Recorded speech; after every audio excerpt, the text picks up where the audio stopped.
الحمد لله نحمده ونستعينه ونستغفره ونؤمن به ونتوكل عليه ونعوذ بالله من شرور أنفسنا ومن سيئات أعمالنا من يهده الله فلا مضل له ومن يضلل فلا هادي له وأشهد أن لا إله إلا الله وحده لا شريك له وأشهد أن محمدا عبده ورسوله أما بعد فإن خير الحديث كتاب الله وخير الهدي هدي محمد صلى الله عليه وسلم وشر الأمور محدثاتها وكل محدثة بدعة وكل بدعة ضلالة وكل ضلالة في النار فقد قال الله تبارك وتعالى في كلامه المجيد يا أيها الذين آمنوا اتقوا الله حق تقاته ولا تموتن إلا وأنتم مسلمون يا أيها الناس اتقوا ربكم الذي خلقكم من نفس واحدة وخلق منها زوجها وبث منهما رجالا كثيرا ونساء واتقوا الله الذي تساءلون به والأرحام إن الله كان عليكم رقيبا يا أيها الذين آمنوا اتقوا الله وقولوا قولا سديدا يصلح لكم أعمالكم ويغفر لكم ذنوبكم ومن يطع الله ورسوله فقد فاز فوزا عظيما أما بعد محترم حاضرین جمعہ دوستوں اور ساتھیوں تمام قسم کی تعریف و توصیف حمد و ثنا کبریائی و بڑائی پاکیزگی و بزرگی عزت و عظمت جلال و حشمت اس اللہ وحدہ لا شریک کے لیے لائق ہے جس نے مجھے اور آپ کو پیدا کیا اور ساتھ ہی ساتھ دنیا کے سب سے بہترین کام حصول علم میں لگا دیا۔ مختصر سی حمد و ثنا کے بعد درود و سلام کا نزول ہو اللہ تبارک و تعالیٰ کی بھیجی ہوئی ان مقدس ہستیوں پر جنہیں اللہ تبارک و تعالیٰ نے میری اور آپ کی ہدایت کے لیے وقتاً فوقتاً مبعوث فرماتا رہا اور ان پر کتابیں بھی نازل کی، بالخصوص میرے اور آپ کے آخری نبی جناب محمد رسول اللہ صلی اللہ علیہ وسلم پر۔ محترم بھائیوں، کوئی بھی انسان کچھ کام کرنا چاہتا ہے تو سب سے پہلے وہ ایک حسن تدبیر کو اپناتا ہے، کچھ سوچتا ہے کہ میں کس طریقے سے اس کام کو انجام دوں تو میں اس کام میں کامیاب ہو سکتا ہوں۔ مثال کے طور پر ایک کسان فصل اگانے سے پہلے یہ سوچتا ہے کہ یہ کون سا موسم ہے، کس طرح کا اناج اس میں زیادہ اگ سکتا ہے اور کس طرح سے مجھے محنت کرنی ہے اور میں کس طرح سے کام کروں گا تو میں اپنے کام میں کامیاب رہوں گا۔ تو لہذا دنیا کی کوئی بھی قوم بغیر سوچے سمجھے اپنے کام کو نہیں کر سکتی، اور ہم علم حاصل کرنے کے لیے آئے ہیں۔ یہ کوئی معمولی کام نہیں ہے، یہ کام وہی لوگ انجام دے سکتے ہیں جن کو اللہ تبارک و تعالیٰ چن لیتا ہے۔ جب ہم نے اس راستے کو اختیار کر لیا، حافظ بننا ہماری نیت ہے، عالم بننا ہماری نیت ہے، فاضل بننا ہماری نیت ہے، حافظہ بننا ہماری نیت ہے، عالمہ بننا ہماری نیت ہے، تو ہم اس کام کے متعلق سوچیں کہ ہمیں کس طریقے سے اس کام کو انجام دینا ہے۔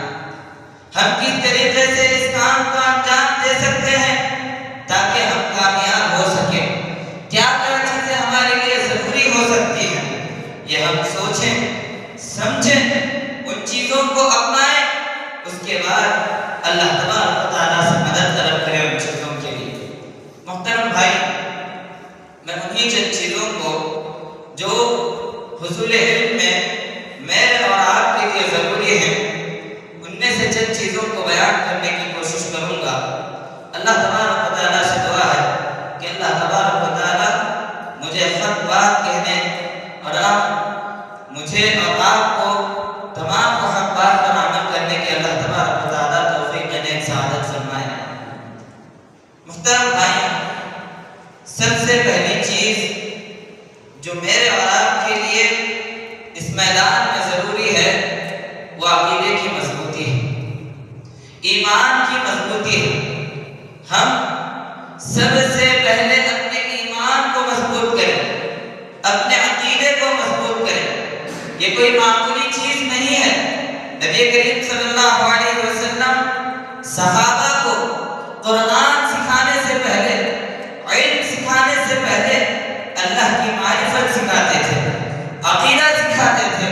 جیسا کہ صحابی رسول حضرت عبداللہ البجلی رضی اللہ عنہ فرماتے ہیں، کننا مع النبی صلی اللہ علیہ وسلم ونحن فتیان جزائرہ، ہم بلوغت کے قریب پہنچنے والی عمر میں اللہ کے رسول صلی اللہ علیہ وسلم کے ساتھ ہوتے، فتعلمنا الایمان، تو ہم اللہ کے رسول سے ایمان کو سیکھتے، عقیدے کو سیکھتے، قبل ان نتعلم القرآن، اس سے قبل کہ ہم قرآن کو سیکھتے، قرآن کے حافظ بن جاتے۔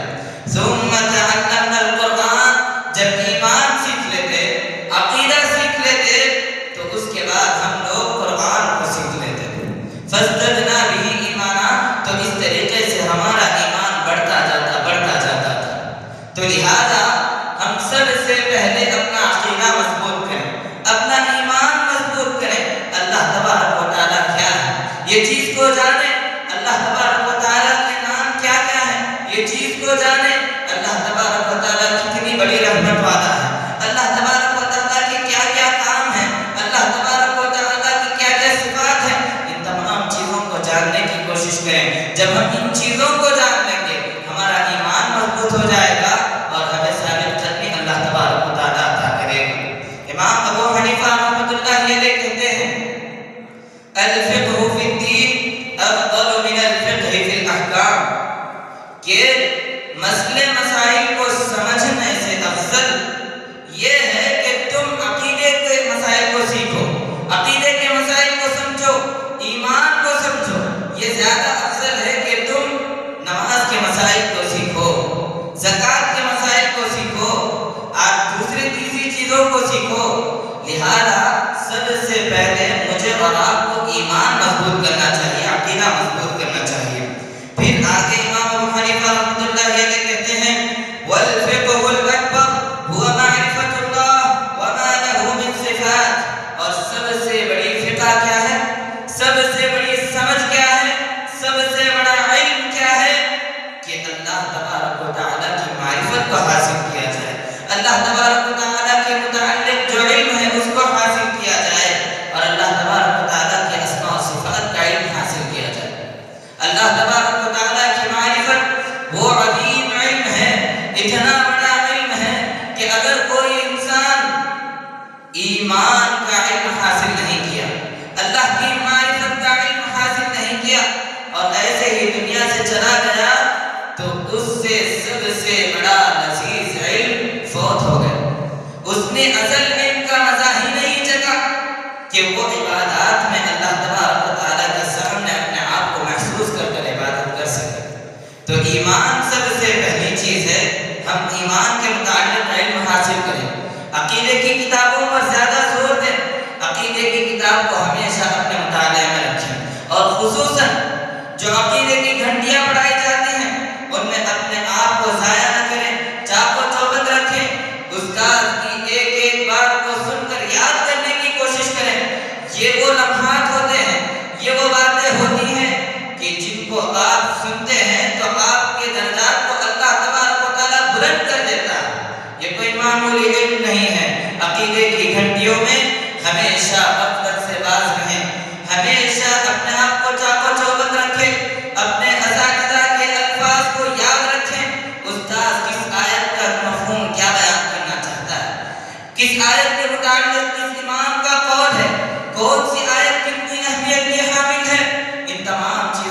جاننے کی کوشش کریں۔ محترم بھائیوں، عقیدے یا ایمان کا علم حاصل کرنا یہ انسان کو ہر طرح سے خیر ہی خیر لاتا ہے۔ یعنی اگر کوئی انسان ایمان کا علم حاصل کرتا ہے، عقیدے کا علم حاصل کرتا ہے، اللہ تبارک و تعالیٰ کی معرفت کا علم حاصل کرتا ہے، تو اللہ تبارک و تعالیٰ اس کی زندگی میں بڑی برکتیں حاصل کرتا ہے۔ آپ دیکھیں عقیدے کے بعد میں جو بھی بڑے بڑے علماء ہیں، مثال کے طور پر امام ابن تیمیہ رحمہ اللہ، امام ابن القیم الجوزی رحمہ اللہ، آپ دیکھیں ان ائمہ کی زندگی کو، امام ابن تیمیہ رحمہ اللہ کی زندگی میں اللہ تبارک و تعالیٰ نے بڑی برکت دی تھی۔ یہ عقیدے کے بعد میں بڑے امام تھے۔ علماء کے یہاں یہ بات مشہور ہے، یا پھر علماء یہ کہتے ہیں کہ عقیدے کے بعد میں بڑے بڑے علماء سے کوتاہیاں ہو گئی، بڑے بڑے علماء نے چوک کر دیا، لیکن دو امام ایسے ہیں جن کے بارے میں یہ کہا جا سکتا ہے کہ انہوں نے ایمان کے بعد میں ذرہ برابر بھی غلطی نہیں کی۔ ان میں سے ایک ابن تیمیہ رحمہ اللہ ہے اور ایک ان کے شاگرد امام ابن القیم الجوزی رحمہ اللہ۔ میں اور آپ کسی چیز کو نقل کرنا چاہیں، کسی چیز کو دیکھ کر لکھنا چاہیں، تو 1 گھنٹے میں میں اور آپ کتنا لکھ سکتے ہیں؟ مشکل سے 6 صفحہ لکھیں گے، 5-6 صفحہ لکھ سکتے ہیں نقل کرتے دیکھ کر۔ لیکن ابن تیمیہ رحمہ اللہ نے اثر سے لے کر مغرب کے وقفے میں ایک کتاب لکھ دی انہوں نے، ایک کتاب۔ سوچیے اللہ تبارک و تعالیٰ نے ان کی زندگی میں کتنی برکت دی۔ عقیدۃ الواسطیہ نامی ایک کتاب پورے مدارس میں پڑھائی جاتی ہے، جامعہ اسلامیہ میں پڑھائی جاتی ہے، ہندوستان کے مدارس میں پڑھائی جاتی ہے۔ صرف اثر میں لکھی انہوں نے یہ کتاب، اور اس کی شرح 2 جلدوں میں موجود ہے۔ اور ہم نے اس مدرسے میں شیخ ابن عثیمین رحمہ اللہ نے اس کی جو شرح کی 2 جلدوں میں، اسی مدرسے میں ہم نے اسے پڑھا، اساتذہ نے ہمیں پڑھایا۔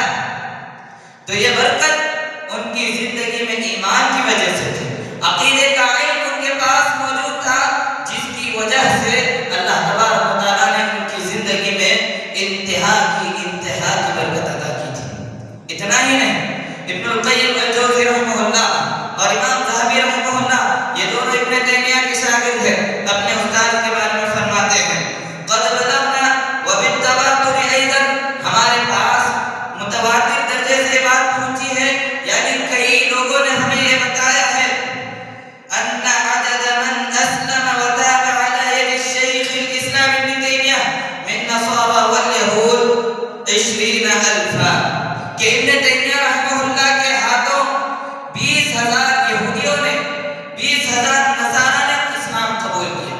اہل کتاب یعنی یہود و نصارہ نے 20,000 کی تعداد میں ابن تیمیہ رحمہ اللہ کے پاس اسلام قبول کیا۔ یہ کس چیز کی دولت تھی؟ اللہ کے بندوں، یہ ایمان کی دولت تھی، یہ عقیدے کی معرفت کی دولت تھی، اللہ کی معرفت کی دولت تھی۔ تو سب سے پہلے اپنے عقیدے کو مضبوط کریں۔ اللہ تبارک و تعالیٰ کیا ہے، اللہ کی ہستی کیا چیز ہے، اس چیز کے علم کو حاصل کرنے کی کوشش کریں۔ پھر آگے فرماتے ہیں وَبَلَغَ عَدَدَ مَنْ تَابَ مِنَ الْفَاسِقِينَ وَأَهْلُ الْبِدَعِ وَالرَّافِضَةِ عَلَى يَدِهِ نَحْوُ 100,000 وَأَكْثَرَ، کہ فاسقین، گناہگار لوگ، اہل بدعت لوگ اور روافض تقریباً 1,00,000 سے زائد ان لوگوں نے امام ابن تیمیہ رحمہ اللہ کے پاس آ کر توبہ کیا، اپنے مذہب سے توبہ کیا۔ 1,00,000 سے زائد لوگ، یہ کوئی معمولی بات نہیں ہے۔ اللہ اکبر۔ اسی طریقے آگے فرماتے ہیں وَمَا كَتَبَ يَخُطُّ يَدَهُ مِن كُتُبٍ وَفَتَاوَى يَبْلُغُ الْمُجَلَّدَاتِ الْعَظِيمَةِ، اور انہوں نے جو فتوے لکھے، جو کتابیں لکھی، بڑی بڑی جلدوں میں لکھ دی۔ اللہ اکبر۔ میرے بھائیوں، موجودہ دور کے ایک محقق شیخ عزیر شمس رحمہ اللہ، ان کے بارے میں علماء کہتے ہیں کہ اللہ تبارک و تعالیٰ نے انہیں پیدا ہی اس لیے کیا کہ یہ ابن تیمیہ کے باقی بچے ہوئے کام کو مکمل کر دیں۔ ابن تیمیہ رحمہ اللہ نے جو خطوط لکھے تھے، ان کو منظر عام پر لانے والے اس دور میں شیخ عزیر شمس رحمہ اللہ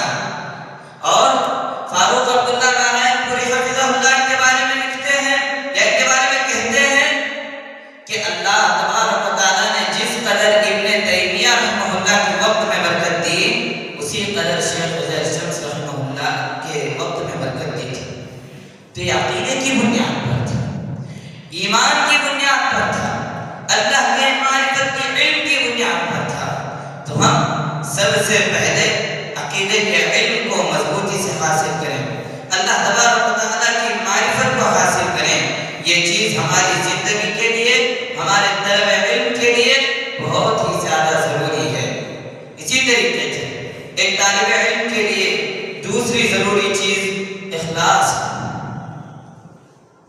محترم بھائیوں، ہم یہاں پر علم حاصل کرنے کے لیے آئے ہیں۔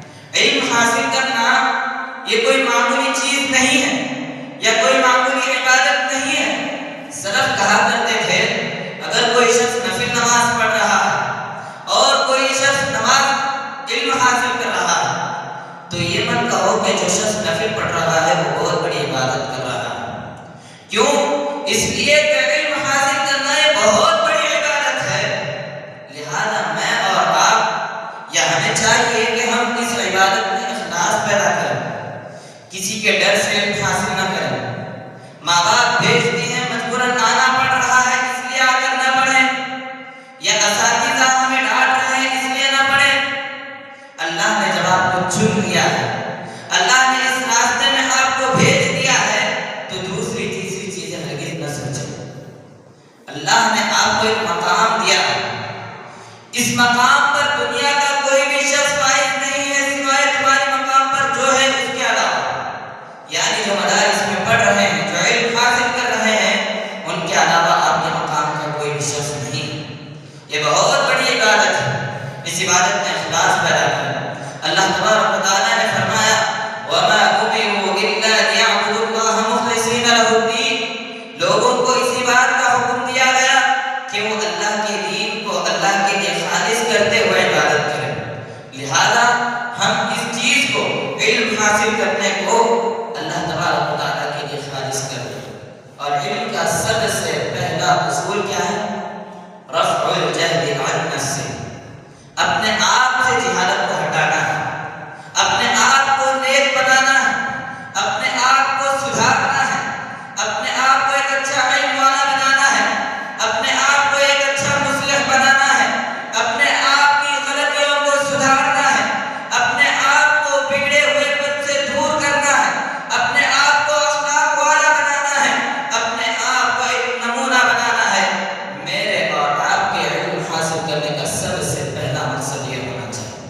اللہ کے نبی نے کیا کہا؟ ابدأ بمن تعول ثم ابدأ بنفسك ثم بمن تعول، یعنی کوئی بھی نیک کام سب سے پہلے آپ اپنے سے شروع کریں، اس کے بعد اپنے ماں باپ، عائشہ اور قاری، دوست، احباب، ان چیزوں کو آپ اس بھلائی کی طرف دعوت دیں۔ سب سے پہلی چیز خود سے جہالت کو دور کرنا ہے، خود کو برائی سے دور کرنا ہے، خود کو علم کی کمی سے دور کرنا ہے، اپنے آپ کو علم سے سیراب کرنا ہے۔ لہذا اخلاص علم حاصل کرنے کے لیے بہت ہی زیادہ ضروری اور اہمیت کا حامل ہے۔ اور سلف کے بعض کی بات بہت مشہور ہے، اکد السلف ان العمل بلا اخلاص کجسد بلا روح۔ سلف یہ تاکید کیا کرتے تھے، ہمیشہ یہ بات کہا کرتے تھے کہ بغیر اخلاص کے علم حاصل کرنا یہ اس جسم کی طرح ہے جس میں کوئی روح نہیں ہے۔ یا پھر کہتے تھے او کصید السمک علی الارض الجافہ، مچھلیوں کو کسی سوکھی زمین پر شکار کرنے کے برابر ہے۔ یعنی بغیر اخلاص کے کوئی بھی عمل کرنا کسی سوکھی زمین میں مچھلیوں کا شکار کرنے کی طرح ہے۔ کوئی انسان سوکھی زمین جس میں ریت ہی ریت ہو جا کر مچھلی کی تلاش کرے، مچھلی کا شکار کرے، اسے مچھلی ملے گی؟ نہیں ملے گی، اسے ریت ہی ریت ملے گی۔ تو ویسے ہی بغیر اخلاص کے کوئی عمل کرتا ہے تو اس کو کوئی فائدہ نہیں ہوگا۔ لہذا ہم اپنے عمل میں اخلاص پیدا کریں، اس عمل کو اللہ تبارک و تعالیٰ کے لیے خالص کریں۔ کیا پتا آپ کلاس میں بیٹھ کر اخلاص کے ساتھ کوئی ایک حدیث سن لیں اور اللہ اپنی رضا کے لیے اس کو قبول کر لیں،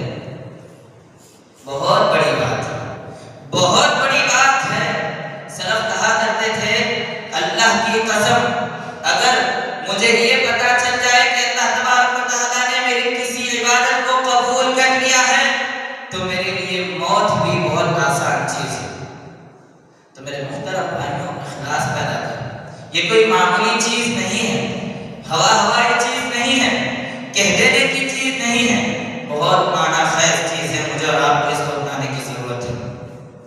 اسی طریقے سے تیسری ضروری چیز حفظ، جو بھی چیز ہمیں فائدہ پہنچائے، ایک طالب علم کے زمانے میں جو بھی چیز جو ہمارے علم کے لیے فائدہ مند ہے اس کی ہمیں حفظ کرنا چاہیے، اس چیز کو حاصل کرنے کی کوشش کرنا چاہیے، ہمت نہیں ہارنا چاہیے۔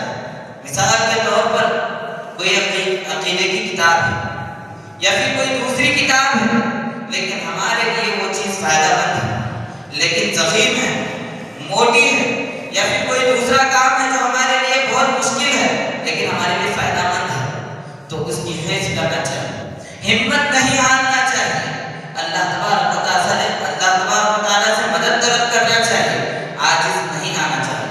یہ تین چیزیں، فائدہ مند چیزوں کی حفظ اور اس کے لیے اللہ سے مدد طلب کرنا اور اس چیز سے عاجز نہ آنا، یہ تینوں چیزیں بہت ہی اہمیت کی حامل ہیں۔ اللہ کے نبی نے ایک جوامع الکلم کے طور پر ان تینوں چیزوں کو ایک ہی حدیث میں بیان کر دیا، کہا احرص علی ما ينفعک، جو چیزیں تمہیں فائدہ پہنچائیں، جو چیزیں تمہارے لیے فائدہ مند ہیں اس کی حفظ کرو، واستعن باللہ، اور اس چیز کے لیے اللہ سے مدد طلب کرو، ولا تعجز، اور اس چیز سے عاجز مت آؤ، اس چیز سے دور مت بھاگو۔ لہذا اگر کوئی کتاب آپ کو فائدہ مند ہے، آپ کی زندگی کے لیے مفید ہے، تو آپ اس کو پڑھیں، گرچہ اس کو پڑھنے میں ایک سال کیا کیوں نہ لگ جائے۔ عربی کو سیکھنا آپ کے لیے مشکل ہو سکتا ہے لیکن یہ آپ کے لیے فائدہ مند ہے، اس کو حاصل کریں، عاجز نہ آئیں، اللہ تبارک و تعالیٰ سے مدد طلب کریں۔ یہ بہت بڑی چیز ہے جو ایک طالب علم کو بہترین عالم بنا سکتی ہے۔ اسی طریقے سے طالب علم کے لیے جو چیزیں ضروری ہیں ان میں سے بلند مقاصد، ایک طالب علم کو ہمیشہ اپنے آپ میں ایک بلند مقصد بنا کے رکھنا ہے، چاہے وہ کوئی ابتدائی کلاس میں بھی کیوں نہ ہو، چاہے وہ حفظ کیوں نہ پڑھ رہا ہو، لیکن اس کا ایک بلند مقصد ہونا چاہیے کہ مجھے ایک عالم باعمل بننا ہے، ایک اچھا شخص بننا ہے، ایک اچھا داعی بننا ہے، قوم و ملت کی، سماج کی، معاشرے کی مدد کرنا ہے، قوم سے جہالت کو دور کرنا ہے، یہ بلند مقاصد ایک طالب علم کے اندر ہونے چاہیے۔ اگر بلند مقاصد ایک طالب علم کے اندر نہ ہو تو اس کے علم کو فائدہ حاصل کرنے کا کوئی فائدہ نہیں ہے۔ کیوں؟ اس لیے کہ شیطان کبھی بھی بہکا سکتا ہے، کبھی بھی ورغلا سکتا ہے کہ انسان علم حاصل اس لیے کرتا ہے کہ خود سے اپنے آپ کو جہالت کو دور کرے، یہ مقصد بیٹھا کر شیطان علم سے دور کرنا چاہتا ہے کہ علم حاصل کرنا اتنا ضروری نہیں ہے، بس تھوڑا علم حاصل کر لیے یہ آپ کے لیے کافی ہے، لیکن نہیں، اللہ کے بندو، مقاصد کو بلند رکھو، مقاصد کو بلند رکھو، سب سے بڑے بڑے مقاصد آپ کے ہونے چاہیے۔ ایک دنیا کا سب سے بڑا تاجر اس دور میں اپنے بارے میں کہتا ہے کہ میں آئندہ 10 سال میں مجھے جو کچھ کرنا ہے ان تمام چیزوں کو لکھ لیتا ہوں اور ان تمام چیزوں کی ذہن سازی کر لیتا ہوں کہ مجھے آئندہ 10 سال میں یہ بڑے بڑے کام مجھے انجام دینا ہے، پھر ان 10 سال کے کاموں کو میں 1 سال میں کرنے کی کوشش کرتا ہوں۔ سوچئے، دنیا کا سب سے بڑا مالدار شخص یہ کہتا ہے کہ ان تمام کاموں کو میں 1 سال میں کرنے کی کوشش کرتا ہوں۔ اللہ کے بندو، ہمارا کام اس سے بڑا کام ہے، اس سے کئی درجہ بڑا کام ہے، تو مجھے اور آپ کو اس سے بڑے مقاصد رکھنا ہے، مجھے اور آپ کو طے کرنا ہے کہ اس دن مجھے کیا یاد کرنا ہے، اس ہفتے میں مجھے کتنی کتابیں پڑھنی ہیں۔ درسیات ایک طالب علم کو یاد رہنا چاہیے، درسیات سے کبھی بھی کوتاہی نہیں برتنی چاہیے۔ اس کے علاوہ ہم مقاصد طے کریں کہ مجھے اس مہینے میں کتنی کتابیں پڑھنی ہیں، اس ہفتے میں مجھے کیا کیا سیکھنا ہے، اور اپنے مقاصد میں کبھی بھی پیچھے نہ رہیں۔ اپنا مقصد چاہے اس کے لیے کتنا بھی وقت کیوں نہ لگ جائے، اپنے مقصد کے پیچھے لگے رہیں، اپنے مقصد سے کبھی بھی نہ بھاگیں۔ اپنے مقصد کو پورا کرے۔ امام ابن تیمیہ رحمہ اللہ فرماتے ہیں فَإِنَّ مَنْ عَلَتْ هِمَّتُهُ يَخْتَارُ الْمَعَالِي، جس کی ہمت بلند ہوتی ہے وہ اپنے آپ میں بڑے بڑے مقاصد کو رکھتا ہے۔ لہذا اپنے ہمتوں کو بلند رکھیں اور اپنے آپ میں بڑے بڑے مقاصد طے کریں۔ اسی طریقے سے طلب علم کو حاصل کر یا طلب علم میں یا حصول علم میں سب سے بڑی چیز، سب سے انتہائی اہم چیز اساتذہ کا ادب، اساتذہ کا ادب۔ یہ بات سمجھ لیجیے کہ جو انسان اساتذہ کا ادب نہیں کرتا، اساتذہ کے ساتھ حسن سلوک نہیں کرتا، ان کی عزت نہیں کرتا، وہ شخص کے علم حاصل کرنے کا کوئی فائدہ نہیں۔ بظاہر وہ شخص کلاس میں فرسٹ آتا ہے، بظاہر وہ شخص جو اساتذہ کی عیب جوئی کرتا ہے، اساتذہ کی بے ادبی کرتا ہے، ہو سکتا ہے حصول کے وقت میں کچھ حاصل کر لے، لیکن آئندہ اس کو کوئی فائدہ ہونے والا نہیں۔ یہ بہت بڑی چیز ہے۔ امام شافعی رحمۃ اللہ علیہ کہتے ہیں من علمنی حرفا صرت له عبدا، جس نے مجھے ایک حرف بھی سکھایا، ایک حرف بھی سکھایا، میں اس کا غلام بن جاؤں، میں اس کا غلام بن جاؤں۔ میرے محترم بھائیوں، اساتذہ کا ادب بہت بڑی چیز ہے۔ یہاں پر 3 سال پہلے ہمیں استاذ پڑھاتے تھے شیخ اسلام مدنی حفظہ اللہ، وہ ہمیں کہا کرتے تھے کہ ایک طالب علم کو ہمیشہ اپنے اساتذہ کے سامنے نرم لہجے میں بات کرنا چاہیے، نرم گفتگو سے بات کرنا چاہیے، کبھی بھی اساتذہ کے سامنے اپنی آواز کو بڑھانا نہیں چاہیے۔ وہ دلیل کے طور پر پیش کرتے تھے کہ اللہ تبارک و تعالیٰ نے صحابہ کو خطاب کرتے ہوئے فرمایا لا ترفعوا اصواتکم فوق صوت النبی، کہ اے لوگوں اپنی آواز کو نبی کی آواز پر بلند نہ کرو۔ اور وہ کہتے تھے کہ یہ علماء، یہ اساتذہ، یہ انبیاء کے قائم مقام ہے جو تمہیں علم دے رہے ہیں، لہذا ان کا ادب ہے، کبھی بھی ان کے سامنے اپنی آواز کو بلند نہ کریں، کبھی بھی ان کے ساتھ بے ادبی کا معاملہ نہ کریں۔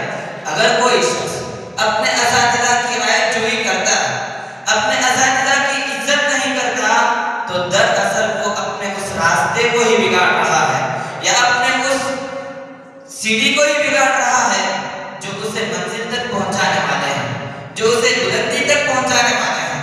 اور اگر کوئی ان راستوں کو، ان سیڑھیوں کو بگاڑتا ہے تو اپنے مقصد میں کبھی بھی کامیاب نہیں ہو سکتا۔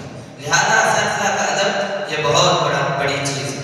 اسی طریقے سے ایک طالب علم کے لیے بہت ہی اہمیت کی چیز اور بہت ہی ضروری چیز اخلاق کا اپنانا ہے۔ اخلاق، ایک طالب علم کے پاس اگر اخلاق نہ ہو تو حقیقت میں طالب علم کیا اہل حدیث بھی نہیں ہو سکتا۔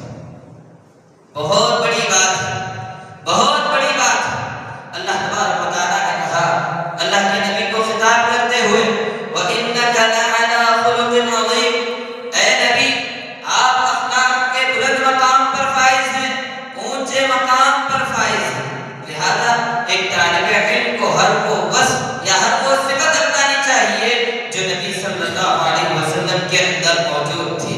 امام مالک رحمۃ اللہ علیہ فرماتے ہیں تعلم الادب قبل ان تتعلم العلم، تم ادب کو پہلے سیکھو، تم اخلاق کو سب سے پہلے سیکھو، اس سے پہلے کہ تم علم حاصل کرو، حصول علم میں نکل جاؤ۔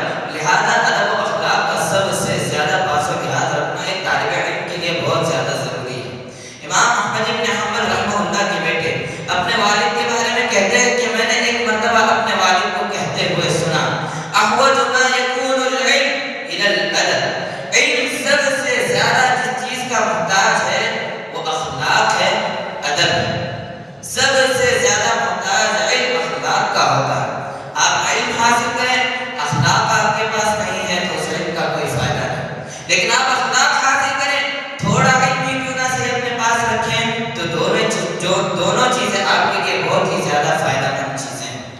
اسی طریقے سے امام ثوری رحمۃ اللہ علیہ فرماتے ہیں انما یطلب العلم لیتقى به ويتهذب به الخلق، علم حاصل اس لیے کیا جاتا ہے تاکہ اس علم کے ذریعے اللہ تبارک و تعالیٰ سے ڈرا جائے، ويتهذب به الخلق، اور اپنے اخلاق کو